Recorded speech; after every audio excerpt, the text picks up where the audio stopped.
Welcome to the Mr. Shady Show. I'm Mr. Shady, throwing shade wherever I go. Watch out, because you might be next. It is so relieving to be back on YouTube. I know it has been a while, but school is getting on my nerves.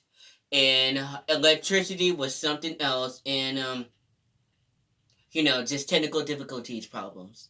I know, it happens all the time. But I am back, and today, we are going to talk about Fear Street. Since I'm back on YouTube, I just want to talk about the very most important thing that I could think of my comeback, which is Fear Street. Fear Street is the horror movie. It's a brand new horror movie on Netflix. They already filmed the two movies. Fear Street is a trilogy, and I highly recommend it. So today we're going to talk about the first Fear Street movie, aka Fear Street Part 1, 1994. So, Fear Street Part 1, 1994 is a 2021 American teen slasher film directed by I'm sorry. The Fear Street is based on the books by R.L. Stine, which is also known as he wrote the Mostly Ghostly books with Nikki and Terrell the Ghost and Max, who is the only person who sees them. Now let's talk about who stars in the movie. Kiana Medra, she was also on Netflix before the Fear Street movies on this show called Trinkets. That show had so much quality. It deserves a season 3. I hate that Netflix canceled it. And we have Olivia Scott Wells, who was also in Unbelievable, Panic, Marvel's Agent Carter, Modern Family, and that's honestly it. And Benjamin Flores Jr., he is Josh. No, Benjamin Flores. You guys might have known him from Nickelodeon show Game Shakers. And we had Fred Heckinger, who is also on HBO's show The White Lotus. And we also have Maya Hawke. You guys know her as Robin in the Netflix most popular TV shows, Stranger Things. It is also a good show. I highly recommend it. And now, let's dive into the movie. So, the movie begins in 1994, where Maya Hawke's character, Heather. She is a bookstore employee who works in the Shadyside bookstore in the Shadyside Mall. It was dark, like what every horror movie begins. It starts at nighttime. So, she was getting a phone call.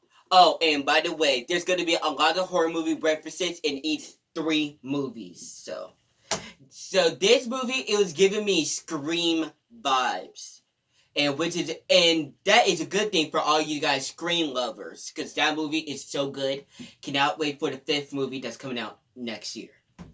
So, back to Fear Street. Her friend, Ryan Torres, was actually supposed to give her a ride back to her house since she doesn't have her license. But then we hear a whisper that says Ryan, and it wasn't Heather. So when Heather was locking up, someone broke into the bookstore and someone stabbed her, aka the Skull Mask Killer. Heather was finding Ryan so they could both escape, but then, unfortunately, the Skull Mask Killer killed Heather. And who is the Skull Mask Killer, you ask? It is Ryan Torres, her friend. And now, before the Skull Mask Killer escaped, he was shot by Nick Good. He is the cop of Sunnyvale. Oh yes, I almost forgot. And so in the movies, one part of town is Shadyside, and one part of town is Sunnyvale.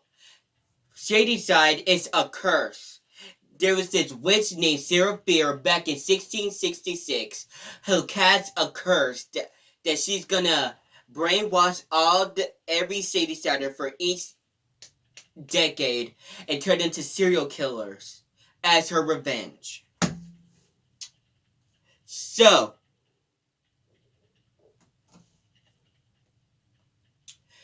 it was morning after Heather's death. We see Dina Johnson. She doesn't believe in a Sarah fear, and she has broken up with her closet girlfriend Sam. Yes, LGBTQ representation in this movie. All movies, in fact. So, mostly they broke up because Sam moved to Sunnyvale. Even though I don't get why, because it's not really that far. It's just one part of town and another part of town. But I'm going to get into that later.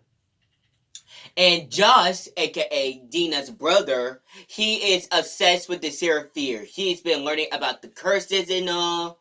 And yeah, he is obsessed with Seraphir. And he's kind of like the Randy of the movie from Scream.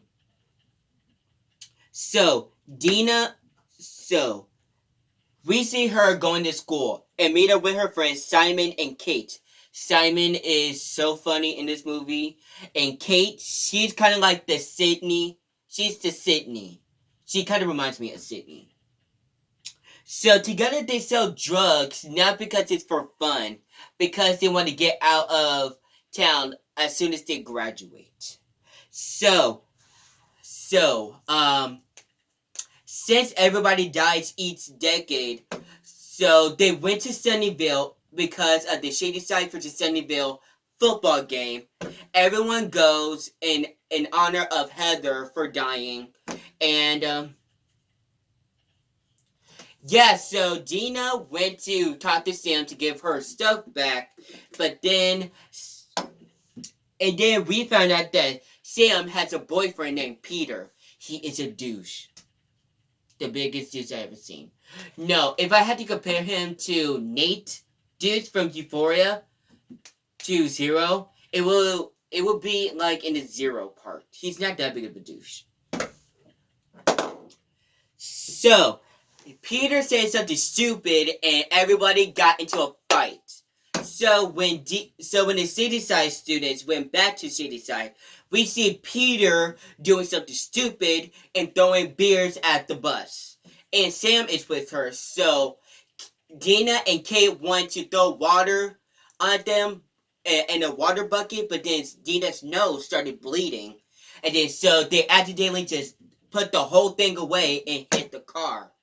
But Sam was okay, but when she tried to crawl out of the car, she saw the witch, like in a vision.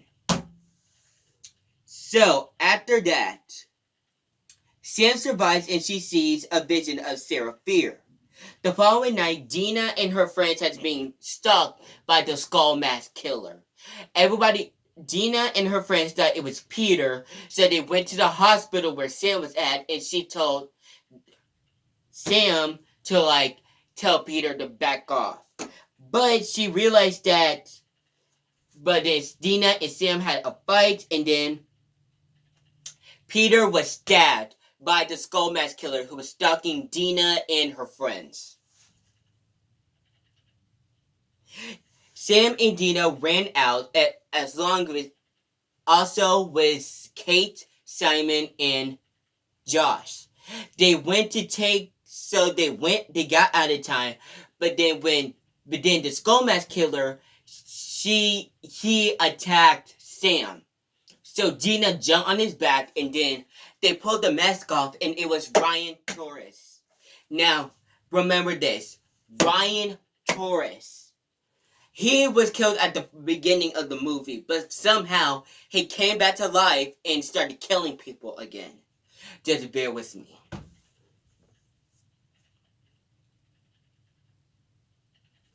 And then when they went to the police station to get Nick Good on the case, Simon, he went to pee by himself, and then he got attacked by another Shadyside killer, aka Ruben Lane.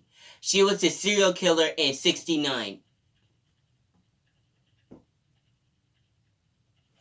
Dina and the rest of her friends saved Simon, but then when they shot Ruby Lane, she came back to life and she came back brand new.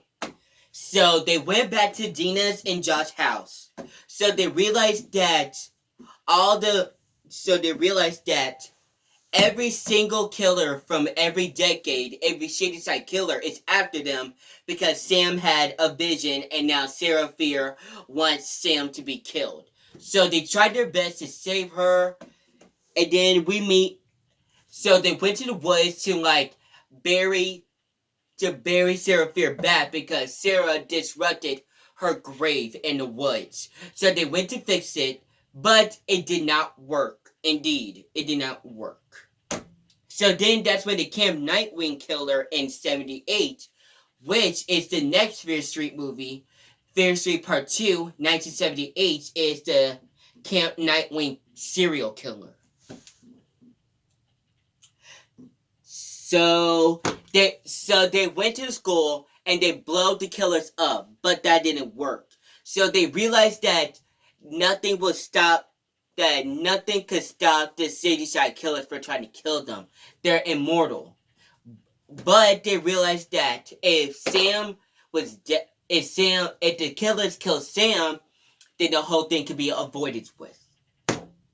But so Sam sacrificed herself. Dina was mad, and then they realized that C. Berman, which is a survivor in 1978, she claims that she also saw the witch.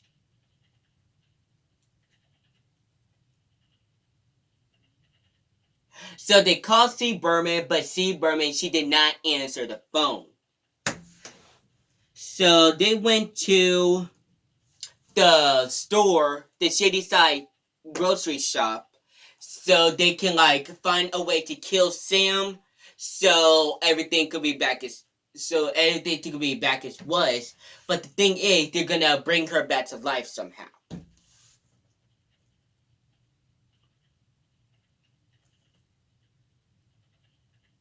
Bear with me.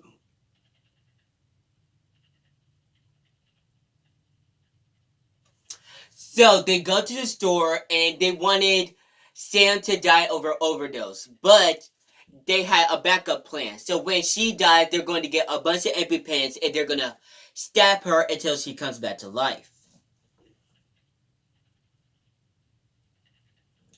But Sam didn't take all the pills, so the Skull Mask Killer, the Nightwing Killer, and Ruby Lane, they went to the store, and then Simon and Kate, they died. But they killed Sam, and now the Shadyside curse was over, and they brought her back to life. They brought her back to life, or so they thought. Later in the evening, Simon and Kate, they realized that. So the police decided to put the blame on Simon and Kate for some stupid reason, because they claimed to be drug dealers. So Sam, she told her mom about her and Dina, and then everything was back to normal. But later that night, when Sam was at Dina and Josh's house, Dina got a call from C. Berman, aka the survivor of Camp Nightwing Massacre, saying that there's no escape for the witch. No matter how much you tried, she will always come back. Now, Sam was possessed by Sarah Fear, and she attacked this Dina. And that's how the movie ended. So, in Fear Street 1978, I'm going to talk about that in another video. So,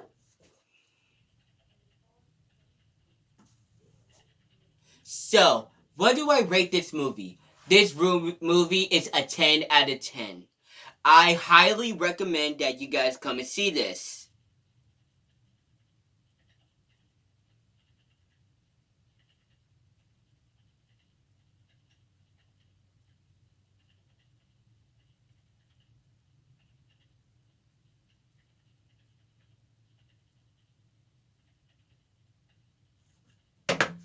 It's not. So the movie is a straight 10 out of 10. It did really good for Netflix's first horror movie. So, does this remind you of Scream? Yes, it does, but with a different spin. So, if I had to say which movie is my favorite, I would say the first one is my favorite. Because, it's the first one. The original is always better. And,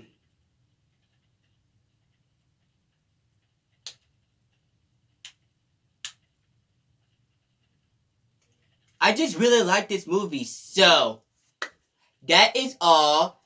And I really, really like this movie. So, should you guys see it? Yes, you really should. Me and my sister watched it. She loved it. I loved it. So, I'll see you guys in the next video when I'm talking about Fear Street Part 2, aka Fear Street 1978. This is Mr. Shady signing off.